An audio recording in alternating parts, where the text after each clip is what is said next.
Здравей! Искам да ти прочета една притча за депресията.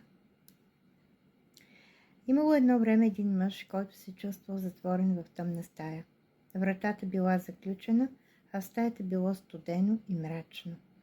Той се чувствал сякаш целият свят е извън обсега му, далечен и недостъпен. Дните минавали, но нищо не се променило. Страхът и отчаянието нараствали със всеки изминал миг и той бил сигурен, че никога няма да намери изход. Една вечер в стаята се появил старец с мъдър поглед и спокойна усмивка. Той седнал до мъжа и тихо го попитал: „Защо не отвориш прозореца?“ Мъжът отговорил: „Не мога, не виждам никаква светлина. Какво ще промени това?“ Старецът се усмихнал и казал: „Понякога светлината не идва сама. Ти трябва да я поканиш.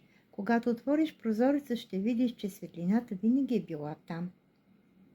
Прозорецът ти е сърцето, а ключът към него е вярата и търпението.“ Със съмнение, но и надежда мъжът станал и отворил прозореца. Постепенно светлината започнала да нахлува в стаята, осветявайки всеки ъгъл. С всяка нова светлинка мракът избледнявал, а с него и чувството на безнадежност. Стаята не била толкова страшна, когато светлината влязла и той разбрал, че тъмнината винаги е била илюзия, породена от неговите собствени мисли. Тази притча ни напомня, че депресията може да бъде като затвор в съзнанието ни. Но понякога малък лъч светлина може да промени всичко. Пътят към по-добро състояние е да отворим прозорците на сърцето си и да поканим светлината да влезе вътре. Но за това ни е необходимо търпение и подкрепа. Подкрепа от близки професионалисти.